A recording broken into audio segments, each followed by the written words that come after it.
Hello and welcome back to the podcast where one of the hosts is an alien. Welcome back to another episode of Love, Death and Movies podcast, internet's number one film review and breakdown show, the show that crushes watch this week after week. Every month is a different genre, every week is a different film in that genre. So follow us on everything, join us for the ride, and let's watch some movies. With me this week and every week, part of the West Coast, Ash. Ash, what's movies? How are you, Ash? I'm doing swell. How are you? I'm swell. It's good. I've got huge cricket game on at the moment. I'm Australian. Everyone, any Australian viewer that's listening right now would totally understand. It's the last day of the Sydney Test, so people know what's fucking happening right now, and we are walking them. We're walking them right now. It's so good. So we'll see. We've got a 19-year-old kid that's on strike right now, and he's just fucking slamming them across the field. Pow! Pow! It's so good. Love it. Unreal. Today we are continuing on with our month of chill, second week in, and we're doing John Carpenter's The Thing. Can't believe we're doing this. I can't wait. I can't wait to talk about this movie. This movie's so goddamn good. But we're double recording, so Ash, how you been in the last 15 minutes? Oh, let's see. About the same. I'm good. Yeah, I can't complain. It's Saturday, 4:37 p.m. Gonna probably do nothing after this but watch movies and hang out. Not watch the Maybe get cricket? something. Huh? Not watch the cricket? I don't even know what the cricket is. No, I'm not gonna watch the cricket. I don't watch sports, Harry. I'm sorry. Damn. It's a shame. Just, Missing you out. know, Missing out? there's just a billion things I'd rather do with my time. But I Yeah. support you watching it. Thank you. Absolutely.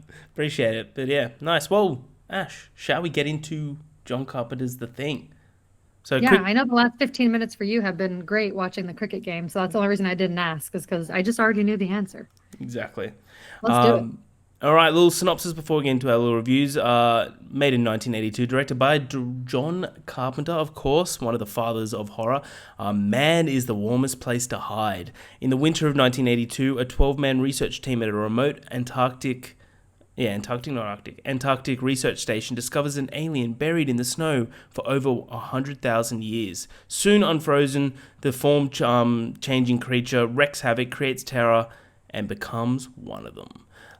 This had a budget of 15 mil and box office, so the original release of The Thing in 1982 grossed $20.6 million worldwide. The film was a box office disappointment despite its special effects, which was praised, and it's mainly because it was released around the same time that E.T. the Extraterrestrial was, which became a huge success. So it's either do you want to watch The Thing or E.T. I'm pretty sure on the same day The Thing and Blade Runner came out. I could be Oh, wrong, wow. but that could be a monumental, double feature, which is awesome. But Ash, what do you think of The Thing? I think The Thing is a masterpiece. And yes, they did release on the same day. I was Nailed just it. double checking. That's brain memory right there. June 25th, 1982. I think The Thing is a masterpiece. I've actually logged it 4 times on Letterboxd, so I've watched it 4 times in the last 2-ish years. And it was a 4.5, a 4.5. Oh, I shouldn't have said my score. I'm sorry. But it's a masterpiece, so spoiler alert. It just kept going up on rewatch for me. I did watch it as a kid, but I hardly remembered it. So I really feel like I watched it for the first time a couple years ago, realistically. Absolutely love it. The atmosphere, the score is one of the absolute best in horror. I mean, John Carpenter's scores are always It was top so tier, goddamn but good. this one is just especially good. It just adds to the tension. The isolated setting is so unique. This one is even more isolated than even isolated horrors that we've talked about before are. Like just being in Antarctica and being in the snow is just a Oh, different type of so isolation. good. Kurt Russell is so iconic. I wrote that down 10 times when I was taking notes. Just his entire aura as a person Mm-hmm. is the most iconic thing ever. His hair is fantastic. He's so good in this. He just takes control of everything in the group and just is like a man with a plan. I love all the characters. I love their dynamic. I love the slow build to the thing, kind of becoming its full blown, I guess, self and, kind of wreaking havoc. And it creeps up very slowly. And then shit just kind of hits the fan. And the second half of the movie is just chaos. So Yeah, absolutely chaos. it's great. It's great fun. And it's just also such a masterpiece technically as well. So it's like it just kind of has that like technical aspect going for it, but it's also a lot of fun to watch, a lot of fun to revisit. Yeah, just Hell yeah. amazing movie. Movie's fantastic. Yeah, I echo everything you say. I remember watching this in the cinema like 2 years ago. This had like a little retro, and then like I've always loved The Thing, but that was the time that I'm like, Mhm. oh, I love The Thing. This movie's fucking spectacular. Yep. Fun fact: this is also John Carpenter's favorite film of his. It's his personal favorite of all the Good movies he reason. made. Absolutely. And also a little fun fact. So this was, of course, oh fuck, this kid's going insane in the cricket right now. This was composed by Ennio Morricone, who did like Good, the Bad, the Ugly. But unused music composed for this film was later used by Ennio in Quentin Tarantino's The Hateful Eight. And ironically, Morricone's Thing, the score for The Thing was nominated for a Razzie for the worst score of the year, whilst his score on The Hateful Eight won him an Oscar, and he basically used the same score. How wild is that? People were just haters back in the 80s, I guess. I don't know. Big time. Oh, the kid got out. Damn. Oh well. One That's down. ridiculous. Absolutely, absolutely. But yeah, so I love this film. I think this movie is a masterpiece. I agree with you, every sense of the word. This is a movie that I think is essential for anyone that is like getting into horror.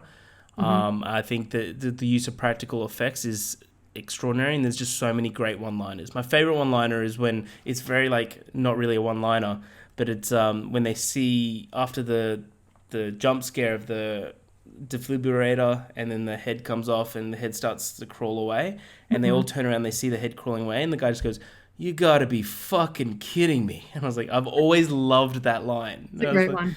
it's so goddamn good. But yeah, let's get into it, Ash. In the opening shot, an alien spaceship flies through space and enters Earth's atmosphere near Antarctica. Whether or not the ship crashes or lands on Earth is unknown. We also don't know the timing. So this could have been like recent. I think it is recent. I think what's it called? I haven't watched the prequel in so long, so I need to rewatch that. I might do that today. I keep saying I'm going to watch movies today. I probably won't watch any of them. Yeah. But the ice that they found it in is over 100,000 years old, but then it crashed into it. So that's what I'm kind of thinking. Doesn't matter.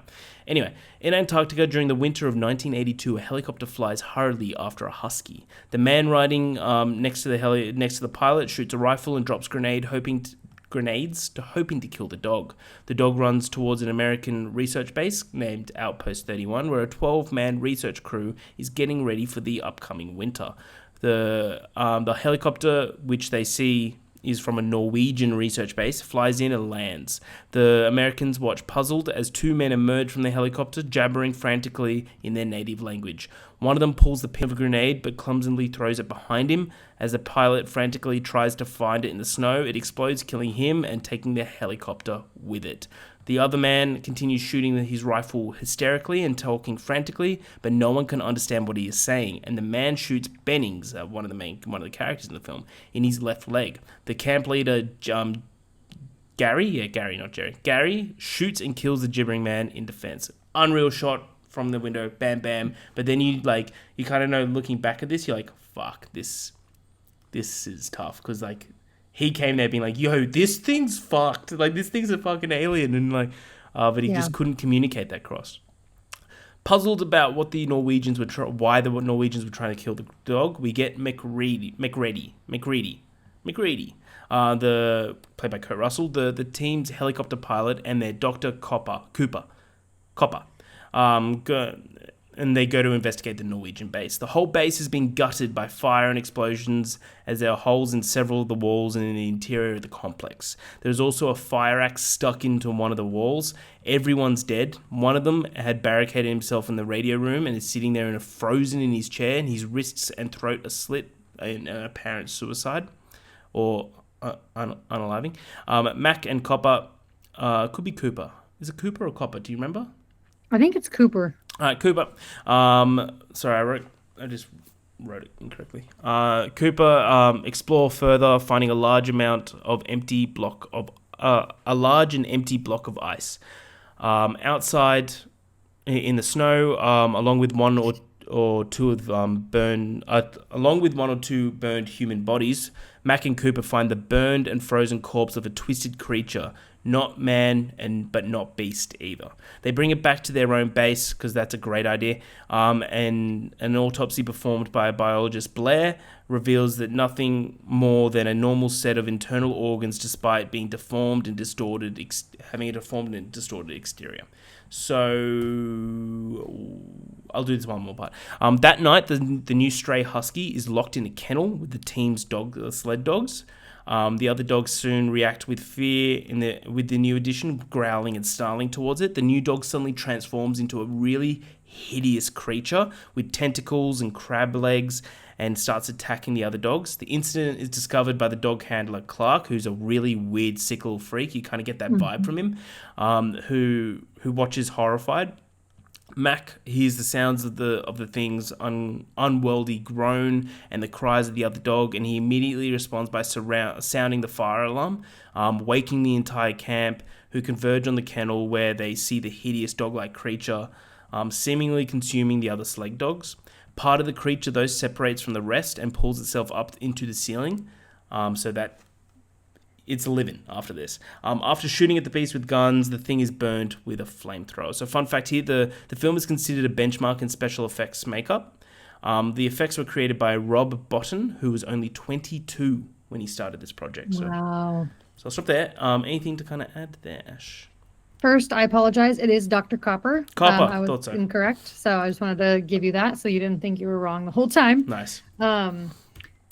But yeah, no, I think that the whole intro to this movie is really great. I love just like even the opening shot, going across like the snowy environment with the score. It just really sets the tone for what you're about to embark on. Like you don't really know where it's going, obviously, when you first see it, but you know that it's going to be isolated and that some shit's about to go down. So I think the setting is really great. I love all the characters. Like I said before, I think that they have a fun, interesting dynamic because they're kind of like coworkers. So it's like, imagine getting stranded out here with like this thing trying to kill you with coworkers. It's a very interesting dynamic. And like, obviously that you see throughout the movie, like, do you trust them? Do you not trust? Like it just watching them turn on each other. It's very interesting and it's very fun. Yeah. But yeah, no, I think it's just kind of a great introduction, and I think that the dog transition scene is really cool. I think the practical effects are so sick when it just opens up. Yeah, it's really a shame that we went away from practical effects. I feel like they're slowly making a comeback. I feel like a lot of movies are using CGI in combination with it, but it's just so impressive what you can do with practical effects. It's so much more fun. I just think that there's a lot that you can do with it that just is more unique than what you can do with a computer. But yeah, I think it's great. I think Blair is a great character. Obviously, I think McCready is the best character, but I like Blair. I think he's an interesting character. And I do like, is it Null? The one that's on the rollerblades? I think it's Knowles. Yeah, I think so. He's kind of, a fun little character. But yeah, I think... What's the guy's name you said? Clark. Yeah, he's an interesting guy. I feel like every time I watch this movie, I just don't trust him. He's a sick little freak. Something about him, yeah. For sure. Nice. Well, we continue on, Ash. An autopsy done by Blair on the Thing's remains revealed that it's secret. The Thing is an alien organism that imitates other life forms by attacking and either digesting or dissolving them and reshaping its image to appear in into the animal or person that it kills. How fucked is that, by the way? That's so fucking wild. The team also watches a videotape of the Norwegian team working on a remote location, forming a circle around an object in the ice and using thermite charges to uncover it. The following day, McCready flies with Palmer and Norris to the site where the Norwegians were working. They find an alien ship in the open crater and rappel down to look around. Mac asks Norris how long the ship has been entombed. Norris estimates that it's been there for at least 100,000 years, so it is an old ship, fair enough. Up above the crash site, they find a block of the ice cap missing, where the thing was discovered and removed by the Norwegians. Great idea. Back at Outpost 31, Mac theorizes the Norwegians awakened the creature after thawing the ice and immediately began to attack them. So that evening, Blair studies the cells from the Thing and watches them attack and replicate other kinds of cells on his computer. Typing his report into his computer, the computer replies that the possibility is that one or more team members may be affected by the alien organism is 75%. Hilarious how that is a program in this computer, but it's awesome. And that if the alien reaches civilization, the Earth's population will be infected and taken over by the alien organism in 27,000 hours, which is around 37 months, just over 3 years after first contact. The team decides to place the creature's remains in a storage room, unattended. Great idea. The assistant biologist Fuchs asks to speak privately to Mac, and he tells Mac that he's looking through Blair's notes and found that Blair believes that the organism cells are still alive and active in the burned remains of both creatures. Blair also theorizes that the alien might have imitated 1,000 other life forms across space. So while Windows, which is played by Thomas Waits, and Bennings prepare the room to store the remains recovered from the Norwegian base, it begins to move under the blanket and is covered with.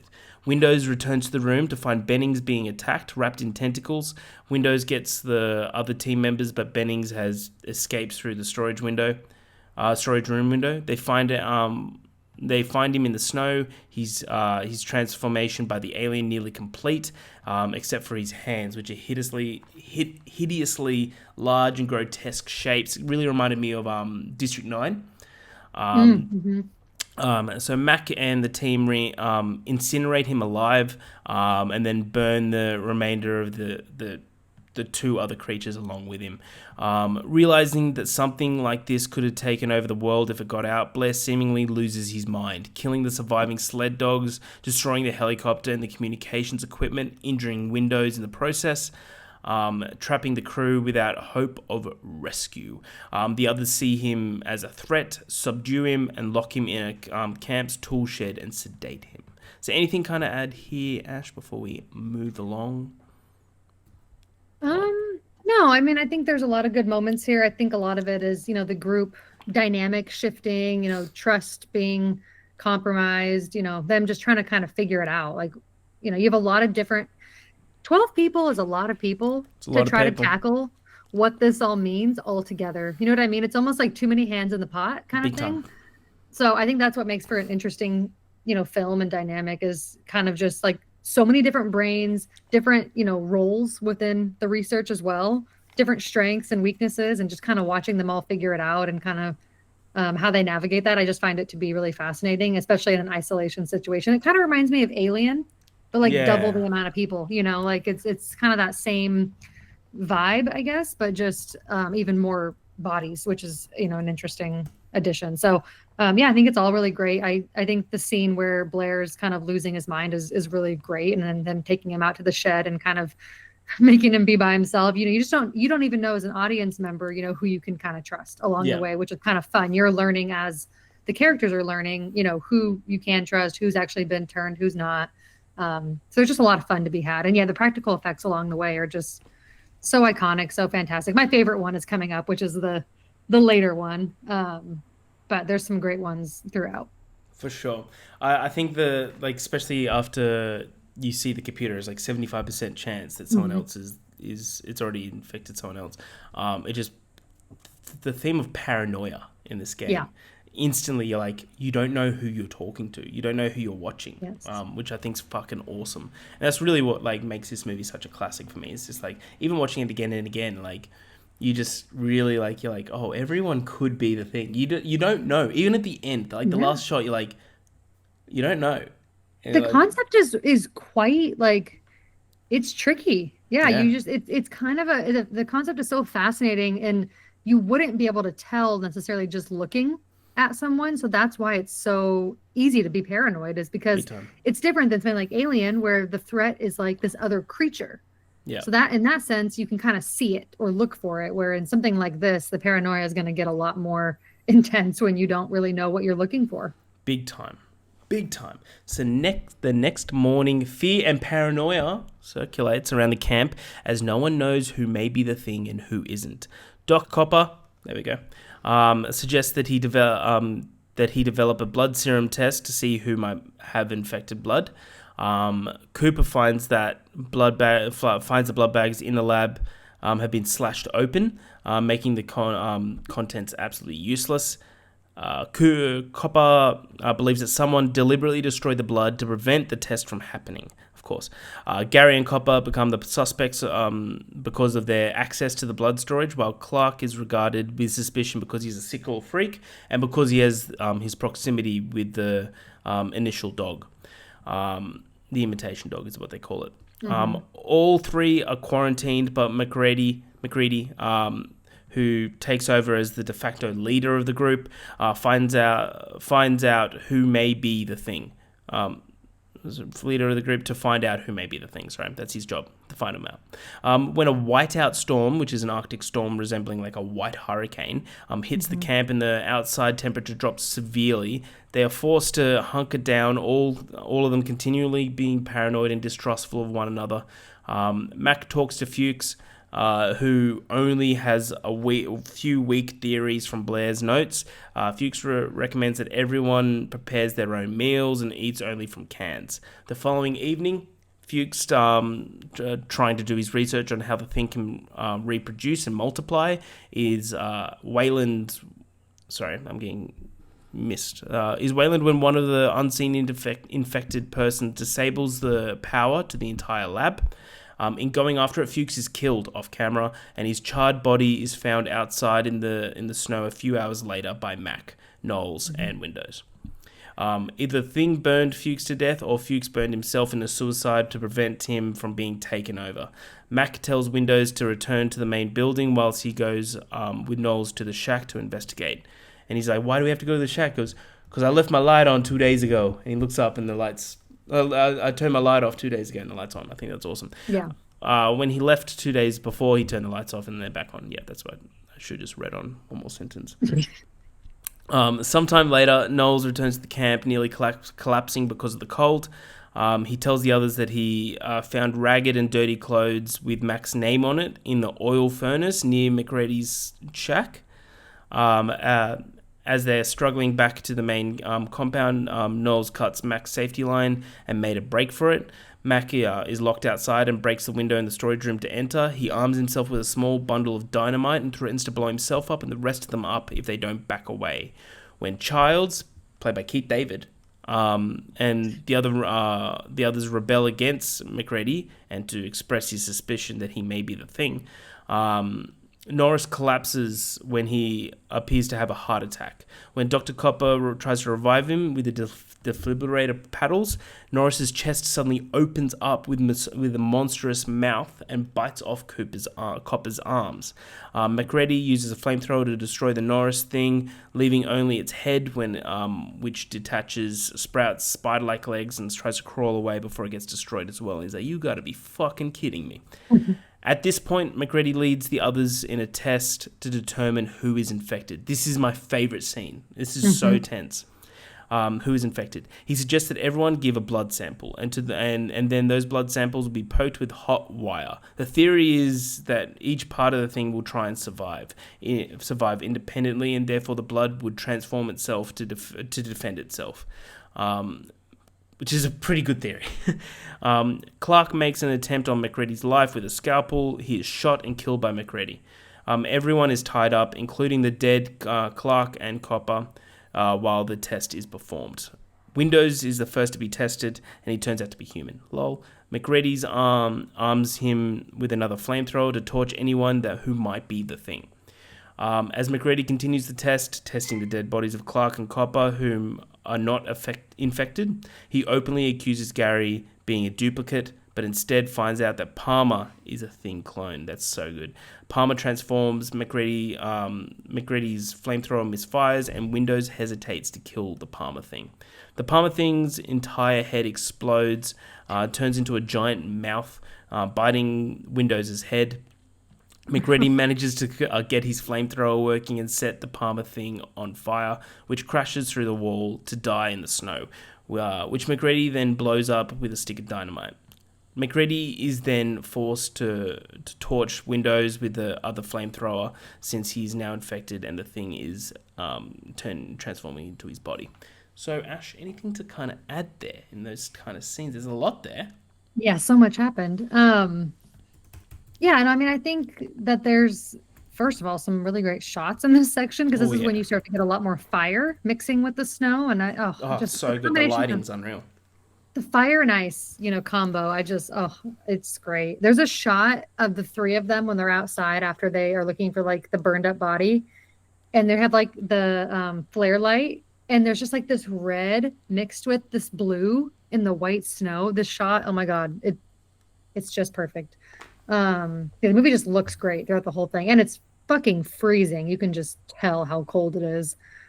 Probably the maybe not the chilliest movie we're gonna do this month, but definitely up It's up there. there. Oh, it's in Close to number one. Antarctica. It's pretty chilly. It's pretty fucking chilly. But yeah, no, I think especially when they start to wonder if McCready is the thing, I think that, when that like paranoia and distrust comes of like someone who's kind of been like a group leader, I think that creates like a nice shift in the plot and the dynamic of the group.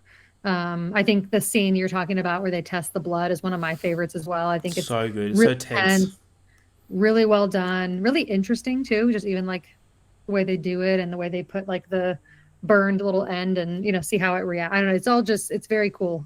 They do a lot of interesting like cool kind of scientific things in this movie. And I just love how like you can just really see the inspiration this movie had on things that would come after it. Horror films, horror TV shows, just Oh things. yeah. There's just so much here that is going to always be kind of replicated again and again, especially even just like the snowy, isolated environment. Even that's been copied. Like you were saying, the Hateful Eight. I mean, using the score, using the setting, like that's clearly directly inspired from this movie, even though Big it's more time. of a Western. So yeah, just a lot of great stuff here. All kind of leading up to my actual like favorite scene, which is coming up soon, which is when they get in there, and the Oh yeah. arm is cut off, or the Oh. arms, I should say.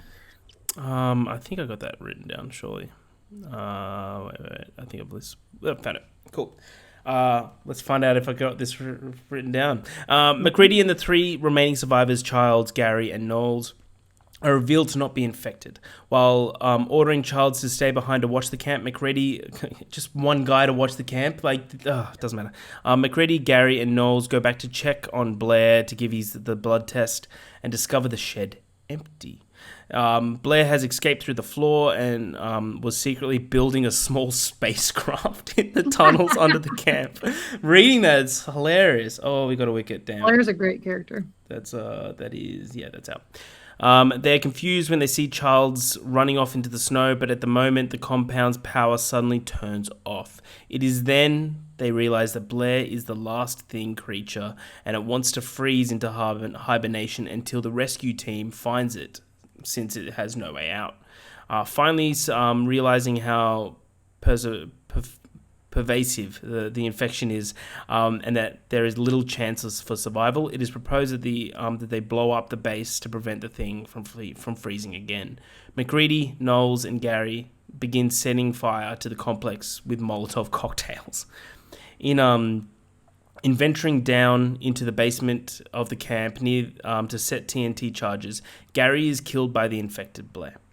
Knowles disappears and is never seen again. McCready comes face to face with the huge tentacle Blair thing, which destroys his detonator in a last-ditch effort.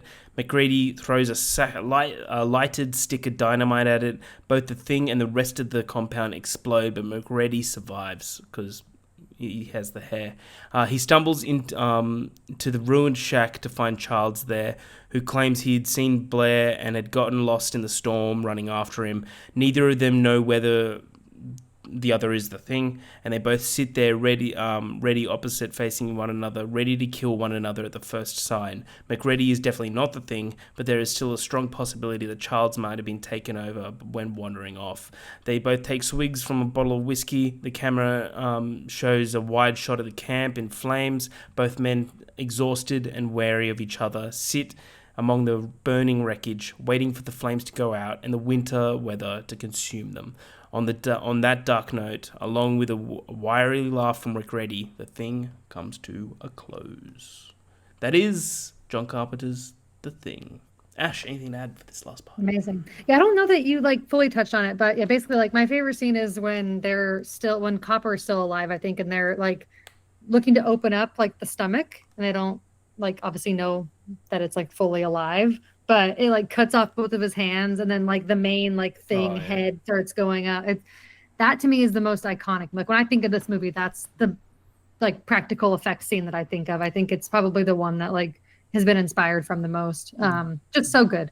And it gets me every time. Every time the hands get cut off, I'm like, ooh, I like it kind of gives me a little bit of a jump scare. Yeah, that's Um, the defibrillator scene you mentioned. The yeah, yeah, yeah, where yeah. he does this, and then it's like, you got to be fucking kidding me. Like So that's the good. head that's going So away. Yeah, good. yeah. I guess I thought it happened later, but yeah, it happens a little bit earlier than I remembered. But yeah, and I think this movie, we've already touched on so many things. I mean, it's so isolated, it's so tense, it's got so many great characters that all have great dynamics together. It's really hard to put 12, you know, male actors in a small setting like that and make it come out like as such a great film. I feel like obviously like 12 Angry Men does it in a totally different way, Yeah. but to have it be in a horror film and a sci-fi movie, you have to have interesting characters that work well together because it could get really boring if you didn't. So I think they did a really good job making all these characters interesting in their own way, interacting really, interestingly together, and then just that buildup of paranoia and distrust just makes it really interesting to stick around, for the final conclusion to see who lives, who doesn't, who's actually a thing, who's real. It's just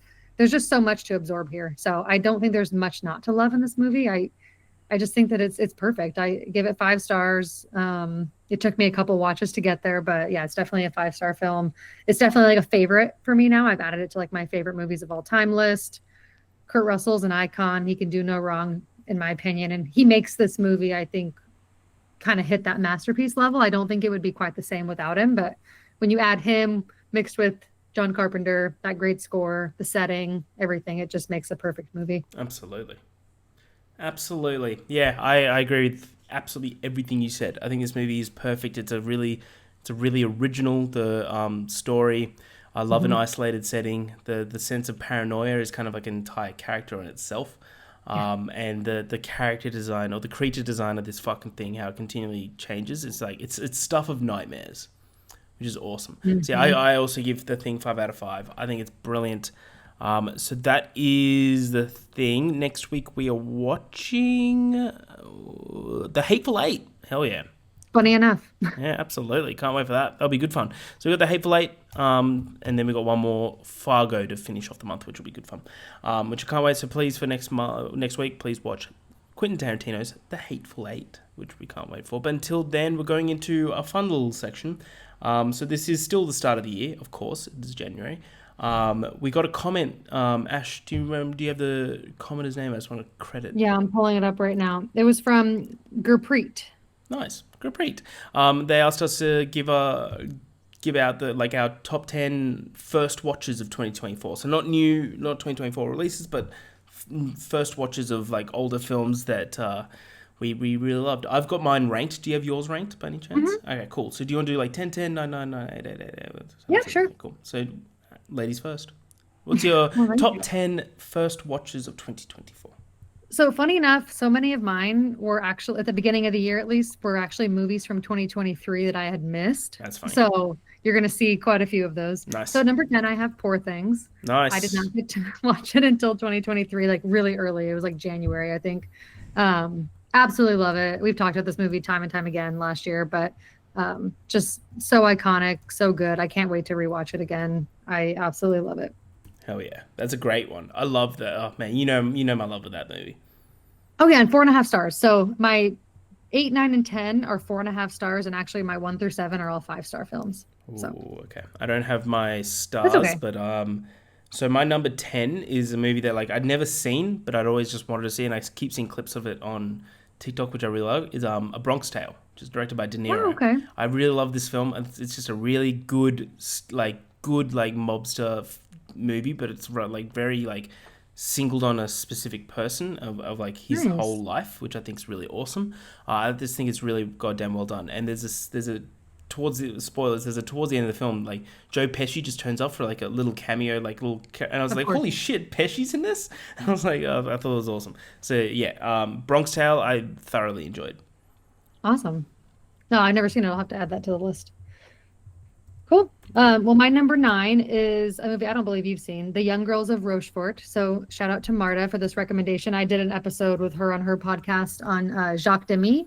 So I watched three of his films in preparation, and this was one of them. It's a musical Nice. from 1967. It is absolutely beautiful. If you love La La Land, then you need to watch this film because it's very clearly inspiration for La La Land. Kind of about misconnections. It's about these two sisters living in Rochefort and kind of just like this weird romantic adventure they're both going on. And there's a lot of like funny side characters. It's just fantastic. And the songs are great. They're catchy. It's just a beautiful movie all around. I highly recommend it. Hell yeah. Nice. Yeah, it's on my list. Yeah, when you guys did the episode, I put all those on my list. So we'll definitely be watching. Number 9 is from Love Death Movies. It's Rope. Alfred Nice. Hitchcock's Rope. I loved that movie. I thought the movie was awesome, which is goddamn good. I love it's just a very tight, contained, really Hmm. great script, and just the tension throughout it I thought was brilliant. So Rope would be my number 9. Love it. Yeah, I also loved that one. I think it ended up being my second favorite Hitchcock whenever we were done with Nice. the month. All right. Well, number eight for me is Perfect Days. Nice. I Great just movie. I absolutely love this movie. I bought the Criterion like immediately. I think it'll go up to 5 stars on rewatch. I don't know. I'm trying not to give movies 5 stars on first watch anymore unless it's just like an instant Yeah, I feel that. favorite. I feel that. Um, so yeah, I don't know. I think it will go up, but I mean, it's a beautiful movie. It really makes you just think about the simplicity of life and appreciating things better, and everyone should see it. Absolutely. Great pick. Number 8 for me, again, Love Death Movies, Kiki's Delivery Service. Oh, yay! Yeah, loved it. This movie is just like the more I think about this movie, the more I love it. I think it's goddamn brilliant, and it's just such a like a just a cup of warm tea on a really cold day. You know what I mean? Mhm. It's a warm hug. This movie. It's a beautiful film. Kiki's Delivery Service. Absolutely agree. That makes me so happy. Yay. Okay, my number seven is The Iron Claw. Man, I what a happy film. Yeah, obviously I have a theme here. I guess Perfect Days isn't really depressing in the same way, but yeah, Iron Claw, amazing performances. Zac Efron killed it. I didn't know anything about this family, and this movie absolutely moved me. I cried so much. I thought it was a beautiful film, Oh yeah, written well, directed well, acted well. 5 stars. hell yeah, nice. That was 7, right? 7 for me is Dario Argento's Opera. Oh, Yeah, this movie's awesome. It's you could tell after watching it, there's like a lot of inspiration for future slashes that take from opera. I think it's just really well paced. It's incredibly unsettling. So if you haven't seen it, definitely watch Opera. it's on the list. Yeah, I plan to. Okay, getting closer to the top five. Okay, number six for me is Godzilla minus one. I'm actually really sad I didn't get to see this before the end of that year because it definitely would have been in my top Godzilla 10. minus one's awesome. I don't even really care about Godzilla movies. It's never been something that's really interested me. I think I've told you this before. Creature features just really aren't like my number one thing when it comes to just films, action, horror, whatever. But this one had much more of an emotional story on the Big back time. end, and I think that's why it worked for me. And it's also just gorgeous. I mean, the shots are just insane. Yeah, epic. Nice. Um, that's 6, right? Yeah, 6 is Bram Stoker's Dracula. Never Oh, watched it. Fucking loved it. This movie is great. Watching the movies, watching like my cinema does retro screenings. mhm. Um, yeah, watched that in the movies. Loved every second of it. I think it's probably one of the most beautiful films of all time as well, which is awesome. And yeah, if you haven't seen it, definitely watch Bram Stoker's Dracula. I plan to very soon. Okay, top five. Number five for me is a movie called Mistress America. It's directed by Noah Baumbach. I don't think that you've seen it, but it stars Greta Gerwig and Lola Kirk. I just absolutely fell in love with it. I don't know what else to say besides this is just a me movie. That's just what it is, and I just love it. It's perfect. If you love Frances Ha, then I think you'll love Mistress America. Epic. That's awesome. Number 5 for me, loved it at the movies. Dial M for Murder. I forgot you had never seen that one. Never seen it. Loved it. Loved it. So It's good. like one of those movies. I'm like, I just recommended it to so many people. Yeah, I loved that movie. It's now one of my favorite Hitchcocks. I think it's brilliant. Everything about it, so damn good. Grace Kelly, Oh yeah, so pretty. Okay. Number four for me is Michael Mann's Heat, which is, I guess, the Love, Oh, Death, and Movies one. Very early, almost yes. exactly a year Oh, ago. that makes me happy.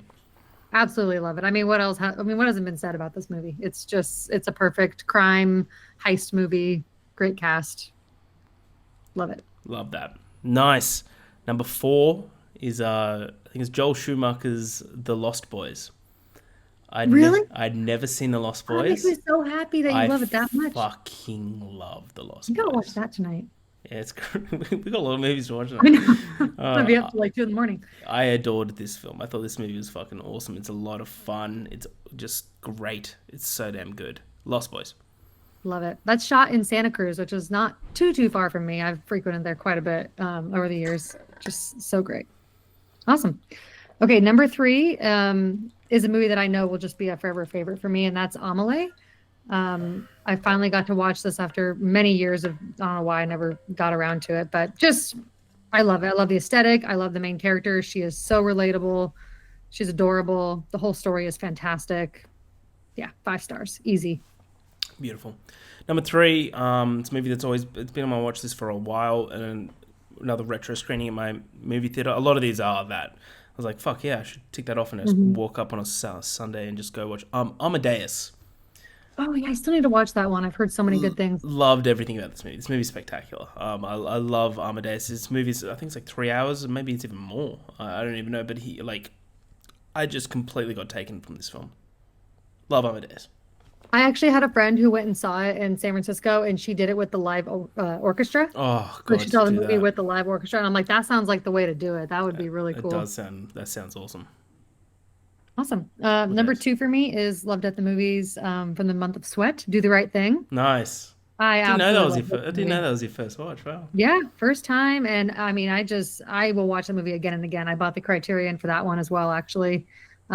It's just it's so good. We've already talked about it, so I'm not going to harp on it, but yeah, surprised me how much I loved it. That's so good. Well done. Nice. Number two for me is Ghost Dog: Way of the Samurai.